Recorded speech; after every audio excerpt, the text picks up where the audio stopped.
गणपति। हम लोग गुरु अन्यास ज्ञान दीपक के कामिनी खंड का पाठ सुन रहे हैं। ये 12वां भाग है। इससे पहले हम लोगों ने सुना कि यमराज और कामिनी के बीच वार्तालाप चल रही है और उसका मुख्य वार्तालाप है कि कैसे पाप पुण्य को तज कर भव सागर के पार जाया जाए। भव सागर को पार करने का जो दाम है, कीमत है, वह पाप और पुण्य का लेखा जोखा है। आते हैं आगे बढ़ते हुए 12वें भाग की ओर। इतना कही के काल समुझाई, वचन हमार सुनो मन लाई। सुंदरी के मन लाग प्यारा, चित देखे तब ताहि निहारा। अब सुन सुंदरी कहो विचारी, जेत लागत दाम हमारी। निशिवासर हम रहत किनारा, जे आवत दे दाम हमारा। कहते हैं इतना कहे के काल समझाई। काल कामिनी को समझाते हुए कहते हैं, वचन हमार सुनो मन लाई। समझाते हुए कहते हैं और कहते हैं कि मेरी बातों को मन लगाकर सुनो और उस पर पालन भी करो। फिर कहते हैं कि मैं भवसागर से पार कभी नहीं जा पाओगे अगर मेरी बातों का पालन नहीं करोगे। यम की बात कामिनी को अच्छी लगी। वह शांत चित एकटक होकर यम की ओर देखने लगी। चित देखे सब ताहि निहारी। फिर यम ने कामिनी से कहा कि अब सुन सुंदरी कहो विचारी, जहित लागत दाम हमारी। कि मेरी बातों को सुनो कि सभी जीवों को इस घाट पर मेरा दाम क्यों चुकाना पड़ता है। ध्यान देकर सुनो। मैं यहाँ घाट पर रात दिन रहता हूँ। निशिवासर हम रहत किनारा, जे आवत दे दाम हमारा। इस घाट की रखवाली करता हूँ। इस पर इधर से आने वाले से दाम अर्थात उतराई वसूल करता हूँ। इसलिए तुम्हें भी पार जाने के लिए उतराई देनी होगी। पार जाने के लिए मेहनताना देना होगा। इसको भीतर की ओर अगर देखें, साधना की ओर देखें, तो जब साधक साधना पथ पर आगे बढ़ता है तो पहले अंधकार, फिर बादल, बिजली और सहस्रार पर सूर्य चंद्र को देखता हुआ भवसागर के किनारे शून्य पर पहुंच जाता है। यही यमराज रोककर जीवन का हिसाब लेता है। जो साधक पाप पुण्य से न्यारा होकर वहां पहुंचता है, वह शब्द साधना को और शब्द साधना को जानता है, शब्द साधना को समझता और करता है। वही गुरु कृपा से शून्य, महाशून्य और भंवर गुफा को पार कर जाता है और सतलोक में पहुंच जाता है। फिर आज्ञा चक्र से शून्य तक का मार्ग उतना कठिन नहीं है। किंतु शून्य को पार करना बड़ा ही कठिन कार्य है। जो साधक निर्मल नहीं होता है, बिल्कुल पवित्र नहीं होता है, उसे वहां से आगे बढ़ने की अनुमति नहीं मिलती है और फिर वह पुनः जन्म मरण के चक्र में भटकता रहता है। इसलिए साधक को सूरत शब्द योग अर्थात शब्द योग को, शब्द साधना को जाननी और सीखनी चाहिए। भाव सागर हमरो ठकुराई, दाम हमारो लागत भाई। अमल हमार मान करु बाड़ा, दाम तेईसो उतरे पारा। आवत जात उतरे घाटा, दूसरो ठाकुर दूसरो बाटा। अब बोलो तुम के बल ले, दाम हमार सब के दे। भव सागर हमरो ठकुराई, अर्थात भव सागर में मेरी ही ठकुराई चलती है, मेरी ही मिल्कियत चलती है और मैं यहाँ का, अर्थात मैं यहाँ का अकेला मालिक हूँ। इसलिए दाम हमारो लागत भाई, इसे पार करने के लिए उतराई देना ही पड़ेगा। अमल हमार मान करु बाड़ा, दाम देहि सो उतरे पारा। हे बाड़ा, हे बेटी, मेरी बात को अमल करो, पालन करो। जो मेरा दाम अर्थात उतराई देता है वही भवसागर के पार जाता है। दाम देहि सो उतरे पारा जाता है। जीव को आने और जाने में इसी घाट से पार करना पड़ता है।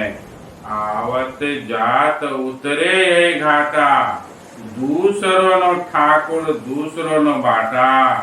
इस व्यवस्था का नो कोई दूसरा ठाकुर है, मालिक है, और ना ही इसके अलावा कोई दूसरा बाटा माने रास्ता ही है। इसी रास्ते से ही जीव को आना ही होगा। तुम किस बल पर बिना दाम दिए भवसागर को पार करना चाहती हो? ये दाम तो सब देता है, तुमको भी उतराई देकर ही पार जाना पड़ेगा। दाम हमारे सब केहू दे, सब कोई यह दाम देकर ही इसके पार जाता है। इसलिए तुमको भी इसका दाम देकर ही जाना पड़ेगा। अर्थात जो संत महापुरुष होते हैं, साधना में निपुण होते हैं, साधना करते हुए जब अपनी सारी बुराइयों को समाप्त कर देते हैं, निर्मल होकर आगे बढ़ते हैं, उसे ही इसका रास्ता मिलता है। अन्यथा उसे बार बार जन्म लेना पड़ता है। एक ही ग्राम एक ही संसारा, सबके ऊपर अमल हमारा। ग्रामवासी जे जाने तोई, से नुआवत शंका मोई। यही घाट के हम घटवारा, जे आवे दे दाम हमारा। बहुत बात करी राखे नारी, अब तो दाम ले ही हम भारी। चाहे गांव हो चाहे संसार हो, सबके ऊपर मेरा ही अधिकार है। उसी प्रकार चाहे पिंड हो या ब्रह्मांड हो, दोनों ही मेरे ही अधिकार में है। तुमने अपने को ग्रामवासी बताया है, अर्थात इस शरीर में रहने वाला बताया है, वह तो मेरे ही अधिकार में है, मेरे ही अमलदारी में है, इसमें जरा भी शंका नहीं है। इसलिए घाट भी मेरी, अमलदारी भी मेरी है। मैं इस घाट का घटवार हूँ। जो पार जाना चाहेगा उसे दाम देना ही पड़ेगा। तुम बहुत देर से व्यर्थ ही तर्क वितर्क कर रही हो। अब तुमसे से अधिक दाम लेकर ही पार जाने दूंगा। रामायण में भी एक जगह बड़ा ही सुंदर चित्रण है। भगवान राम जब केवट के नाव पर चढ़कर उस पार जाते हैं तो रामचंद्र केवट से कहते हैं कि अरे भाई, इसे का उतराई क्या देना होगा, कितना धन पैसा मुद्रा देना होगा। केवट बड़ा ही सुंदर जवाब देता है कि प्रभु, इस घाट को तो मैंने आपको उतार दिया, इसकी उतराई यही है कि मैं जब आपके घाट पर जाऊं तो आप भी मुझे उतार दीजिएगा, मुझे भी तार दीजिएगा। बड़ा ही सुंदर वर्णन है, भाव विवल वर्णन है। तो उसी तरह से भक्ति करनी होगी, भक्ति करने से ही कल्याण होगा। ये ऐसे करही तुम्हारी सहाय, ते करार्थ करो समुझाई। कैसे जात घर कहो से बाला, अब तो आनी पड़े हो यही पाला। बहुत रंग करब तोरा आजू, तुम्हारे हवाले हाल भोकाजू। यम कहते हैं, तुम जो इतनी देर व्यर्थ तर्क वितर्क कर रही हो, यहाँ तुम्हारा सहायता कौन करेगा? किसके बल पर इस प्रकार बोल रही हो? इस बात को समझा कर कहो। हे बाला, तुम तो मेरे फंदे में पड़ गई हो। अब अपना घर कैसे जाओगी, कैसे प्रियतम से मिलोगी? आज मैं तुम्हारी बहुत दुर्दशा करूँगा, क्योंकि ये सब तुम्हारे कारण ही हुआ है, नहीं तो अब तक पार चली जाती। फिर तो तू पछतैबो नारी, सहज बुझी जाओ तुम प्यारी। दाम दे जब जाओ हमारा, तब तो उतरन पई हो पारा। अभी भी मैं जो कहता हूँ सच मान जाओ, अन्यथा तुमको अपनी करनी पर बहुत पछतावा होगा। जब तुम मेरा दाम कर्म का हिसाब किताब दोगी तो तुम घाट पार कर निर्देश जा सकती हो, अन्यथा पार कभी नहीं कर सकती हो। दोहा में आया है, इसे जान ना पाइयो पड़ा साच से काम। जे भव हाट बेसायों से कछु लगी है दाम। हे सुंदरी, आज तुम सच्चाई के पाला में पड़ी हो। इस घाट का सिद्धांत अटल है। अगर भवसागर पार जाना है तो यहाँ के सिद्धांत और नियम को जानना पड़ेगा।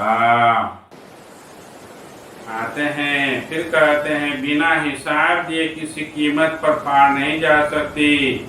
तुम संसार में अपने अनेक भले बुरे कर्म किए हैं, उसका मोजरा हिसाब तो देना ही पड़ेगा, अर्थात कर्म फल को भोगना ही पड़ेगा। इससे कोई बच नहीं सकता है।